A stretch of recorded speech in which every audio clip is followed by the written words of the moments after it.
Hello, everyone, and welcome to the first episode of the Ranger Podcast. My name is Aiden. And I'm Sydney. And today, we have a very special guest. Everyone, please welcome Principal Tolleson. Glad to be here. Good to see you. Thank you. Good to see you.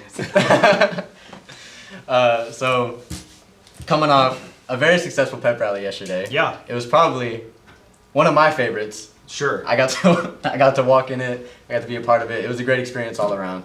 How good is it to see everyone just coming together to have a good time in pep rallies every year?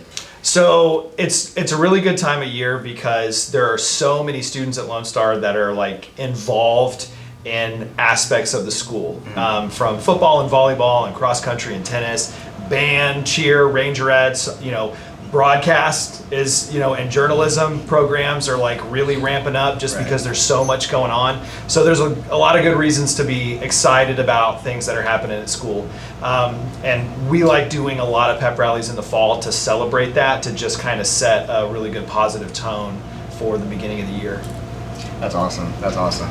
So, obviously, that pep rally was to lead up to a great game that happened last night. Amazing game. Amazing game. Honestly, if I were Winston, I wouldn't have even showed up to school today. But it was a great game all around. What did you have to say when you were watching the game? So I kind of my mind just kind of went blank for a while. I was like, oh my gosh, we're about to win this game. So I start running down the sidelines alongside Winston, and I'm jumping up and down. It was just delirium over there. We got coaches running around hugging kids, and the posse's all over there. Everybody's high-fiving. It was just an amazing scene and really something special to be a part of. That's awesome. It was a late night, but totally worth it. I'm so glad that we got the win. Everybody did a great job, and it's just a credit to just the energy and the effort that everybody put into just an amazing night. It was a great day to be a Ranger. I bet running and jumping up and down in 100-degree weather was amazing. I kind of forgot about how tired I was at that point because you're on adrenaline because it was just an incredible play and a great game. Yeah. So, Sydney, being a part of the broadcast team, how was it being able to film that pep rally yesterday? Well, it was great. I really liked your appearance. I thought, you really helped the team a lot, and I thought the students, we really counted on y'all. You included, I guess, because how fast you could run with one leg.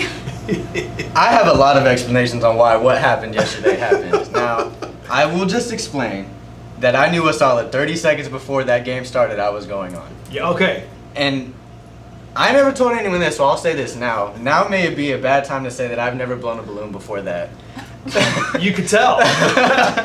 all that I heard was from Emiliano, Miss Morgan, hey, there's a game with balloons, you're just going to have to blow down a couple cups, that's it. Nowhere did I hear I was going to have to be running back and forth to this table. Yeah. But no, it was a great experience. Obviously, it's all just for fun. Yes. It entertained everybody. It was good. We still got the win. That's all that matters. Oh yeah. But that still doesn't take away from the spirit stick. A very controversial spirit stick throw. Obviously, you know that we are big supporters of Class of 24. For sure.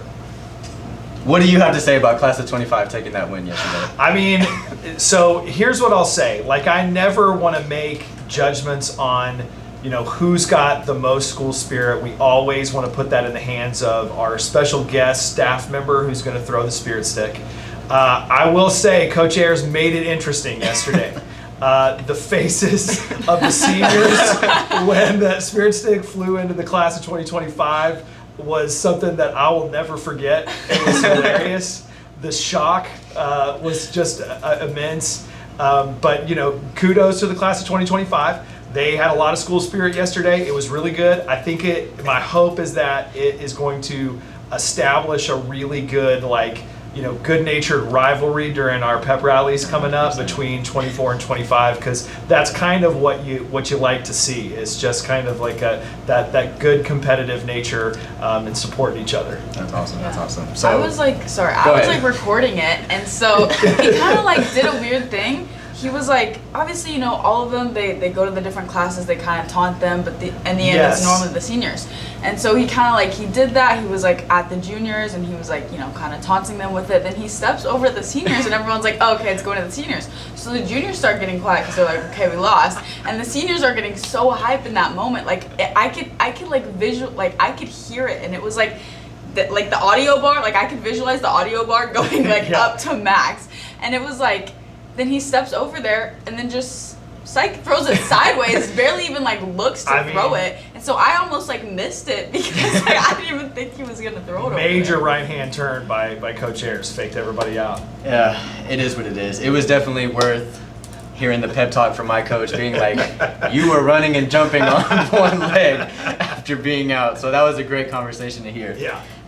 So going into your career, how did you get the opportunity to become a principal at Lone Star High School? So I never really anticipated that I would be a school administrator really at any point early in my career, and I especially didn't consider myself someone who was aspiring to be a high school principal. So when Lone Star opened back in 2010, I was a teacher here. Like I taught English down the hall. Miss Christmas's classroom, was my classroom, and but there was just something about opening the school and creating a culture and getting students to get plugged into programs and just building things from the ground up kind of lit a fire in me that I didn't really know that I had. And at a certain point that kind of turned into a role as a school administrator. So I went and got the credentials to be a school administrator. I was an AP here for a couple years, and then I was the associate principal here for 6 years. And then when Miss Kraft retired a few years ago, I was fortunate enough to take on that spot. So I don't know that I would have ever become an administrator if it wasn't for Lone Star High School. I love it. I love our staff. I love our students. I love the programs that we have here and just the opportunities that we can get students involved in. And that is the reason why I became a principal. That's awesome. That's awesome to hear. So when you finally got the opportunity to become the principal of Lone Star High School, was there any goals or visions that you had that you wanted to implement here at Lone Star? Yeah, so the one thing that has really been a priority for me is trying to do what we can to get student voice included in the decision making that we have, and really putting a priority on student leadership as a part of this. I think if we're going to talk about school and the importance of school, yes, content's important. It's important for you to have strong academic skills and a good foundation that's going to set you up. But even more importantly than that, just sort of developing what your character is going to be is also important. And the best way to develop that is to be a part of teams, get practice in leadership, and get practice in advocating for yourself and your group and your opinions and what matters to you. And the best place to do that is in the context of school, because you guys live this every day. So when I became principal, we wanted to start programs like the Legacy Leaders. We wanted to start a shared leadership program where students could have an opportunity to voice their wants and needs and what they would like to see more of at school. And I think we're on a really good path to do that. I'd agree. For sure. Definitely a memory that I have that I knew I got to really say how I felt about Lone Star High School was when I was in Rachel's Challenge last year. Mm-hmm. And I got to give a speech at the end of the program. That was a really awesome experience that I feel like everyone in their 4 years should experience at least once. Yep. Being locked in a gym for like 4 hours and just being able to communicate with everyone, that was a surreal experience. Absolutely. That I would heavily recommend to everyone. So with all the school programs that we have, such as broadcast, such as Legacy Leaders, there's sort of that positive energy that we all kind of bring together. Is there something that you tend to do or try to keep that positive energy within everyone? So I think it's important to recognize that not every day is going to be a perfect day. Not every situation is going to be a perfect situation, but let's always kind of keep a sense of optimism that we can make the most of any situation, even the great ones, even the really bad ones. You're able to learn something from it. You're able to learn something about yourself from it, and you're able to at least try to make some kind of progress on this. We all know that There are things that you would like to be different about your school experience. There are things that, when you get into a career someday, that there are going to be things that you're really passionate about on it, and there are going to be things that are just, well, I have to do this because it's a part of the job. Kind of keeping that broad perspective and not letting the highs get too high and not letting the lows get too low is a really important skill for us to develop, throughout our lives. And it's something that I've kind of focused on as well, to know, all right, look, let's try to look at the big picture here, and what are the positives that we can take away from any situation. And doing that and taking action with that kind of mindset is, what I try to do in my job every day. I agree with that. With some of the starting clubs here, there's definitely careers that you can take. Like Sydney's been telling me about a film that she's trying to make to get into high colleges for film, and it's a great thing to hear, because I'm sure she goes through a lot to try and get that film done. If you would like to go into that a little bit.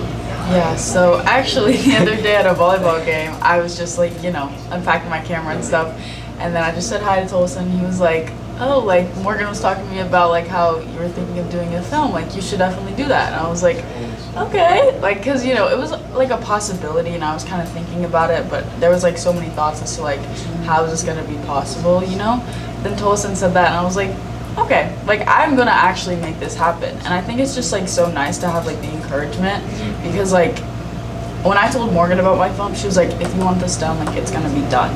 And I feel like Lone Star is like the best environment for that, because like y'all are just like so encouraging towards us. And so yeah, I'm gonna make this film. It's gonna be great. So life is about reps, you know what I mean? Like, it is about just trying things, and even if it's not very good, you at least now have an experience that you can build on. So like when you're working on that film, your first version of that might not be very good, and that's okay. Like, it's kind of not supposed to be very good. Yeah. But then you kind of go through the process, you polish it, you make it better, you get feedback from people, and then eventually it turns into something you can be really proud of. But it is about the process. And even if the final product isn't very good, it's your first attempt, and then the next attempt will be better, and then you can keep going on that. It's about reps, it's about progress. You got to play the long game. Yeah. Just because you're not good at something at first doesn't mean you're not going to get there. Yeah, like with my high videos, like I remember like Sydney Hendricks, love her. She was like teaching me all this stuff, and my first one, I remember it was like, looking back on it, like I thought it was good at the time because it's the first thing I did, but looking back I'm like, wow, that was special, that was something. For sure. But like I feel like I've definitely come a long way, and like it's definitely because of like this environment that like we can do it. Yeah. Awesome. So going back to kind of your goals for Lone Star, is there anything you have still planned that you would like to eventually implement in Lone Star, or have a goal that you want for Lone Star? I mean, I think ultimately, what you want to have is an experience where every classroom at Lone Star is providing a unique and beneficial experience that all students can kind of have an understanding from. We know that there are state requirements and district requirements, and you've got credits, and not every class that you're going to take is going to be something that you can see yourself doing for the rest of your life.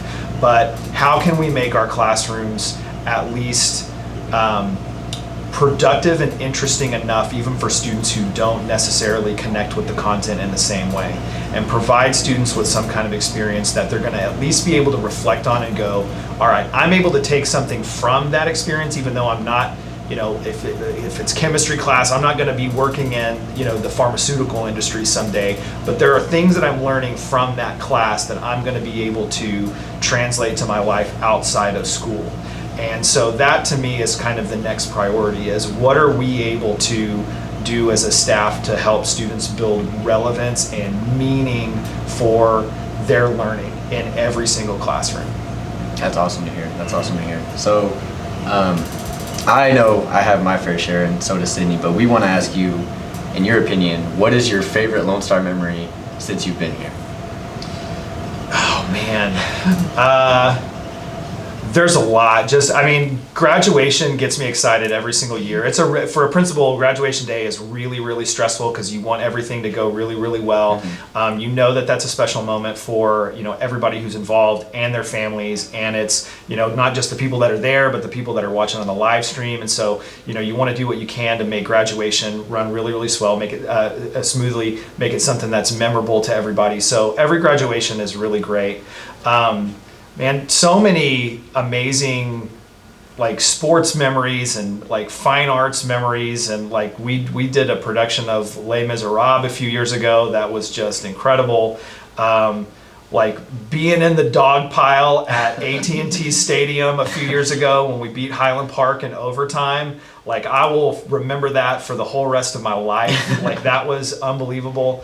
Watching our band compete at state, watching the soccer team last year win a state championship, it's really hard to pick one. Right. I don't know that I could really do that, but it's just our students are just incredible. Our staff is amazing. And so I'm really, really blessed to just be a part of something where every year there's going to be something that I know is going to be this is a moment that I'm going to take with me forever. It seems like at least once a year that happens. So it's really awesome. I would definitely agree that last year was probably the most successful on paper year that Lone Star's ever had. You had the state championship for soccer, for Ranger Reds. You had the 4x1 and 4x2 going to state and getting runner-up. That was a good experience. Do you believe there's still more we could get done to top Absolutely. that? Oh yeah. There's always another level. There really is. There's always another level. Now, as you said, on paper, it's pretty hard to debate. Last year was an incredible year for us, and maybe the most successful that we've ever had. But there's always, we work with young people. There's just an innate talent that just needs to be cultivated, leadership that you can always drive from that, lessons you can learn. We're not going to win every game, we're not going to win every contest, but just kind of that continual striving to be better. As long as you are learning lessons, as long as you are putting forth a great effort, the sky's the limit. So yeah, always we can be better. 100%. And especially with going in to our senior year from our junior year, we always looked up to those seniors that graduated last year, except in the Powder Puff game where we got to go against them. Which, if you want to go in a little bit, how much do you enjoy the Powder Puff game every year, seeing the juniors and the seniors battle it out on the field, both with football and with cheerleading? So Powder Puff for me is a mixed bag because it's really, really fun. I understand, but it always scares me. I don't want anyone to get hurt. I don't want the cheerleaders to do something super inappropriate. There's always sort of this nervousness that happens during Powder Puff that I'm always leery about. Overall, we've had kind of a different history with Powder Puff. We didn't have it in the first couple of years of Lone Star, and then the students really wanted to put it together. We said, fine, we can do this on campus. But then they didn't really want the rules that were involved of it. Yeah. So they said, well, we're just going to go do it at a park. And we said, okay, fine. And they did it, and they were like, no, this was disorganized. We don't want it. We want to bring it back to campus. And so ever since then, minus the COVID years, right. We've had it on campus, and it's been pretty well. First of all, a lot of people go. School spirit seems to be high. It's a great event for the spring because the weather's starting to get really good again, and it's just it's nice to be out there together. And again, friendly competition is kind of a thing here, so it's a good thing that we have. I'm proud about it. It was definitely nice to see everyone come together, especially the cheerleaders, the football players, all the athletes coming together to play on the field. Yeah. Especially class of 24 being heavily big underdogs going into that game. I know class of 23 was chatting a lot of noise, but going into the game, they were kind of at a loss of words at the end of the game. But I was actually hearing that you received some backlash for the halftime show competition, saying that there was a little bit of leniency towards class of 23. What do you have to say to that? I think I was trying to make it more interesting. Right. I don't score the halftime show. I'm not up there with a rubric. I'm not making any judgments. We have a teacher panel who kind of judges based on crowd reaction who wins. So it's really not as complicated as people make it out to be. But by and large, I will say that it seems like every single year the halftime performances get more difficult to judge because both groups are getting really good. It used to be like one group would always take it really seriously and another group wouldn't, and it was always clear like, okay, this group actually went and rehearsed. Now like these performances are like next level, like they're getting really, really good, so it's actually become like a competition in the last few years. It definitely shows the talent that the cheerleading team has to offer. Yes. And kudos to like the cheerleaders and the dance team members who usually go out and train the cheerleaders and choreograph those routines too, because they're getting really good at their jobs also. I definitely agree with you when it comes to doing the halftime show, because I was offered to be in it and I was like, I don't know.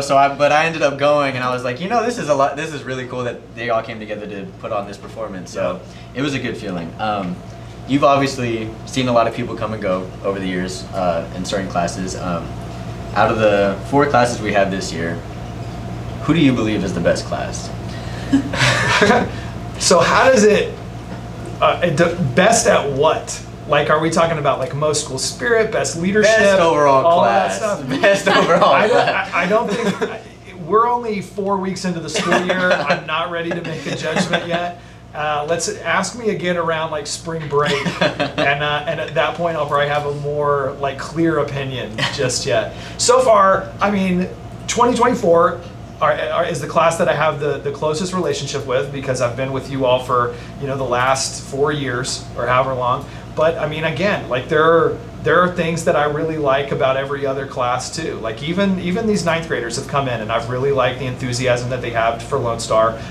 Even in the early weeks, they seem to have a really good sense of school spirit and a commitment to the things that they're involved in here. And so I've liked that. And then obviously our sophomore and our junior class, they're finding their own way. And I mean, I don't know. I'm very optimistic about this year. Like I feel like we have a really great student body, and I think it's going to be a very positive year at Lone Star. I agree. We have a lot of school spirit to offer.